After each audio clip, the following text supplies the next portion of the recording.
Institute for industrial development जो incubator है government of India MSME, साथ साथ में यूपी स्टार्टअप्स डिपार्टमेंट के भी हम इनक्यूबेटर हैं।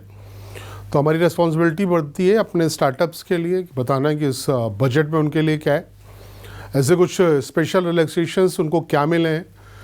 तो यहाँ पे जहाँ पे बात करेंगे हम सबसे पहले एंजल टैक्स इश्यूज़ की बात करेंगे। जो हमारे जितने स्टार्टअप्स थे जहाँ पे उन्होंने इन्वेस्टमेंट जो हमारे एंजल नेटवर्क या वेंचर कैपिटलिस्ट ने जो इन्वेस्ट किया था उसमें बहुत सारे टैक्स इश्यूज़ आ रहे थे, बहुत सारे लिटिगेशंस थे। उसको रिलैक्स करने के लिए इस गवर्नमेंट ने जो है वो कोशिश की है। जो ज़्यादातर इश्यूज़ थे वो इश्यूज़ थे जो वैल्यूएशन, जो शेयर वैल्यूएशन हुआ है उसके स्क्रूटनीज के केसेस थे जो आज भी पेंडिंग है। तो उस इशू को रिजॉल्व करने के लिए इस बजट में आया हुआ है कि अगर कोई भी स्टार्टअप्स उसके इन्वेस्टर्स जो हैं उसमें अगर कोई भी शेयर वैल्यू लेते हैं तो उसके लिए ई मैकेनिज़्म डेवलप किया जाएगा और ये डाला जाएगा कि वो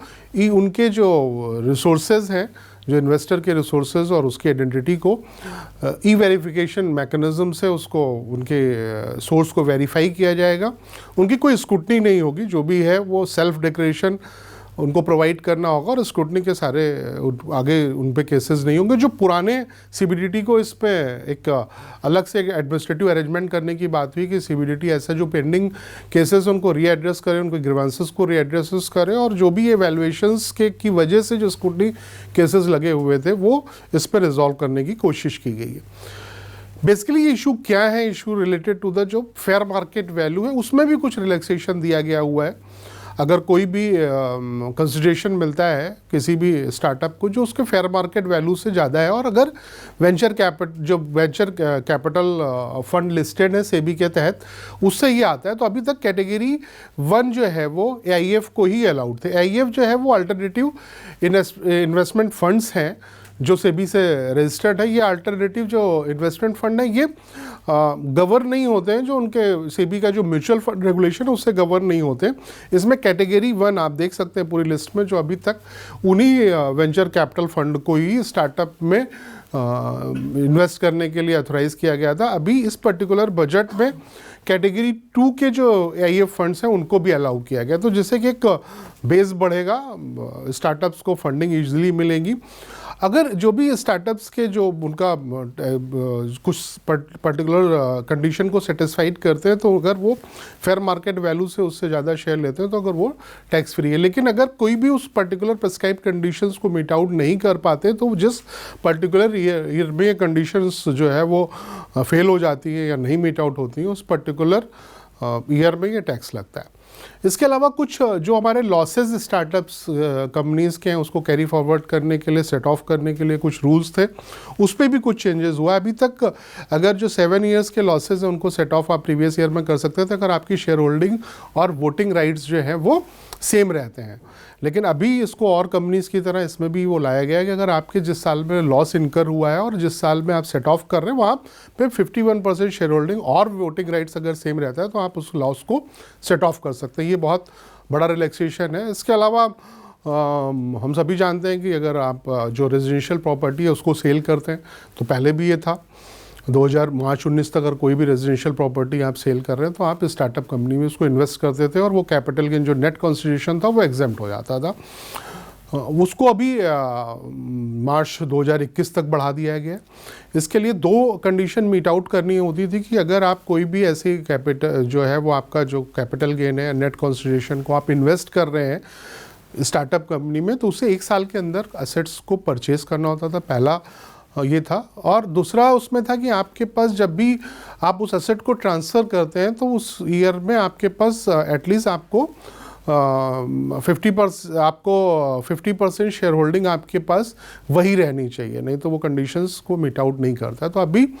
एक कंडीशन इसको जो 50% शेयर होल्डिंग अगर ट्रांसफ़र कर रहे हैं आप एसेट को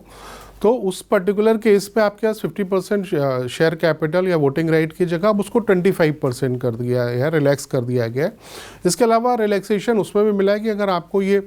जो असेट है उसको फिक्स असेट है जिसको आपने कैपिटल गेन के तहत जो है वो रेजिडेंशियल प्रॉपर्टी के सेल करने के बाद जो फिक्स आपने स्टार्टअप में इन्वेस्ट किया है उससे ये एसेट एक्वायरी है उसको ट्रांसफ़र करने के लिए आपको एटलीस्ट 5 ईयर्स के लिए आपके पास रिस्ट्रिक्शन था, उसको अब 3 ईयर्स कर दिया गया है। तो स्टार्टअप कंपनीज़ को ये 2-3 बेनिफिट दिए गए हैं। इसके अलावा एक बहुत बड़ा इनिशिएटिव है कि स्टार्टअप, जो आप जानते हैं कि हमारा यूट्यूब चैनल है, हमने 2 साल पहले गवर्नमेंट से परमिशन लेके गवर्नमेंट के तहत ये वर्चुअल इंक्यूबेशन सेंटर सेटअप हुआ जहाँ पे हम डॉक्यूमेंट्रीज रिलीज़ करते हैं, जहाँ हम गवर्नमेंट स्कीम्स बताते हैं। ये इंस्टीट्यूट फॉर इंडस्ट्रियल डेवलपमेंट का अपना यूट्यूब चैनल है, एंटरप्रेन्योर इंडिया टीवी। गवर्नमेंट ने भी पहली बार हम लोगों को सुना है, हमने काफ़ी फोरम्स पे बात की थी कि स्टार्टअप्स के लिए, नए फर्स्ट जनरेशन एंटरप्रेन्योर्स के लिए एक अपना जो है वो फुल फ्लैश चैनल होना चाहिए, टीवी चैनल होना चाहिए, और गवर्नमेंट ने इस बात को रियलाइज़ किया और अभी स्टार्टअप्स के लिए एक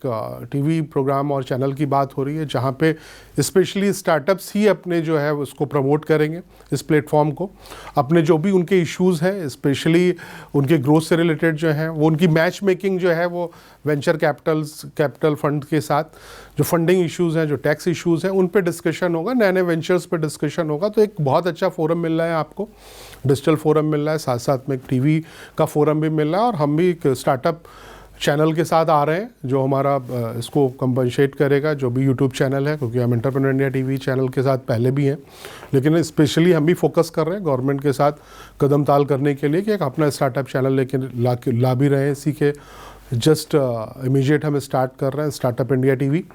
जिसमें सिर्फ स्टार्टअप से रिलेटेड इन्फॉर्मेशन ही मिलेगी, कहीं ना कहीं ये कंपनसेट करेगा गवर्नमेंट के जो चैनल है उसको, आपके मोबाइल पे आपके रीच में पहुंचेगा। तो ये सारी स्कीम्स थी जो स्पेशली स्टार्टअप्स के लिए, स्टार्टअप स्कीम के तहत जो भी स्टार्टअप्स आ रहे हैं या जो चल रहे हैं या जो फर्दर इसमें इन्वेस्ट कर रहे हैं, जो एंजल फंड्स हैं, जो इन्वेस्टर्स हैं, किसी भी शेप में अगर आप हमारे मेंबर हैं, एंटरप्रेन्योर हैं, या इस चैनल को आप देख रहे हैं, तो आपको ये